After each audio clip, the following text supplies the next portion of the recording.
जिसकी जितनी संख्या भारी, विजय वडेट्टीवारांचा एल्गार, ओबीसींच्या स्वतंत्र जनगणनेसाठी बाहेर काढले ते अस्त्र. देशात राष्ट्रीय जनगणनेचे काम सुरू झालेलं आहे, पण त्यात ओबीसींसाठी स्वतंत्र रकाना नसल्याने ओबीसी नेते नाराज झाले आहेत.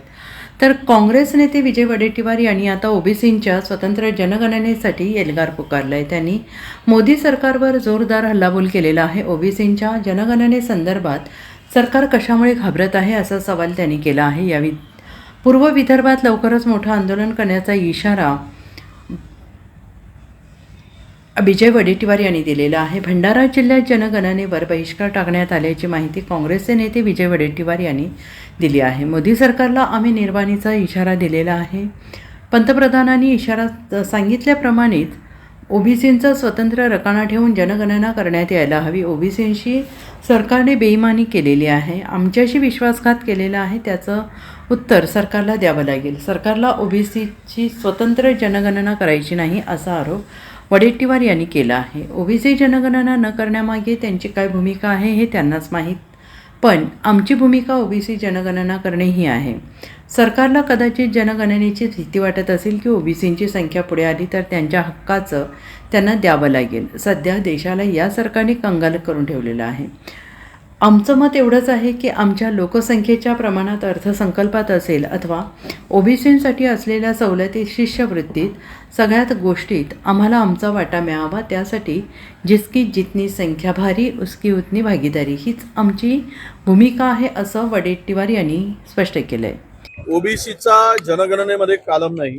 14 तारखेला ही ओबीसीच्या आपल्या जनगणनेची पहिली फेरी संपत आहे आणि हे सांगतायत की आम्ही सेकंड फेज मध्ये ओबीसीच्या कालामचा समावेश करू. हे आत्ताची ही चाचपणी आहे आणि हे पुढे ओबीसीचा कालम ठेवणार नाहीत मोदी सरकार. आणि ओबीसीची संख्या किती आहे हे लोकांच्या पुढे देशामध्ये माहीत होणार नाही आणि ओबीसीच्या हक्काचं जे काही मिळालं पाहिजे ते मिळणार नाही. खरं तर भाषणं झाली, आम्ही ओबीसीची स्वतंत्र जनगणना करू असं पंतप्रधान बोलले, पण मग कालम का ठेवला नाही स्वतंत्र यावर चर्चा झाली.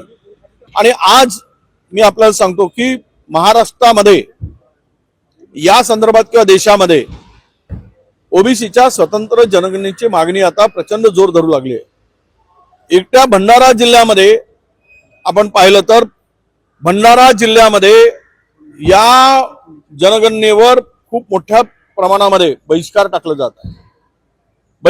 जात आहे. माझ्या मतदारसंघामध्ये सुद्धा मोठ्या प्रमाणामध्ये बहिष्कार आहे. मराठवाड्यातील काही भागामध्ये बहिष्कार टाकला जातोय आणि सहकार्य लोक करत नाही आहे.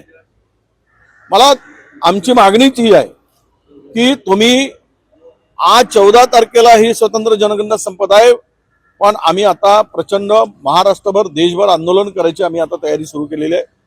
आम्ही जिल्ह्यामध्ये पुढच्या सेकंड फेज मध्ये अजिबात सरकारने जर हा स्वतंत्र कालम ठेवला नाही, अजिबात सहकार्य करायचं नाही असा निर्णय आणि निर्धार आम्ही केलाय.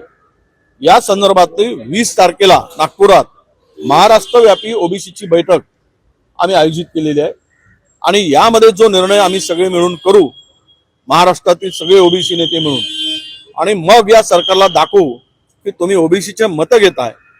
पंतप्रधान ओबीसीचे आहे, ओबीसी स्वतःला म्हणून घेता. आमच्या राज्याचे मुख्यमंत्री म्हणतात की माझा डीएनए ओबीसी आहे. मग तुम्ही आमच्या पक्षाचा डीएनए ओबीसी आहे असं मुख्यमंत्री म्हणाले. मग तुम्ही ओबीसीची स्वतंत्र जनगणना का करत नाही, तो स्वतंत्र कालम का ठेवत नाही, याचं उत्तर या सरकारला द्यावं लागेल. आणि हे आंदोलन सरकारला झेपणार नाही. अशा प्रकारचं प्रचंड मोठं आंदोलन महाराष्ट्रामध्ये हे सुरू होईल. आम्ही दिल्लीतही बैठक घ्यायचं ठरतोय आणि इतर ठिकाणी या बैठका आम्ही घ्यायचं ठरतोय. मोदी सरकारला आमचा निर्वाणीचा इशारा आहे की तुम्ही बोलल्याप्रमाणे ओबीसीचं स्वतंत्र कालम ठेवून ओबीसीची जनगणना करावी. हे आमच्याशी जो तुम्ही बेईमानी केली, आमच्याशी जो आमचा विश्वासघात केला, हे याचा उत्तर या सरकारला द्यावं लागेल. Bureau report, SBN Marathi, Nagpur.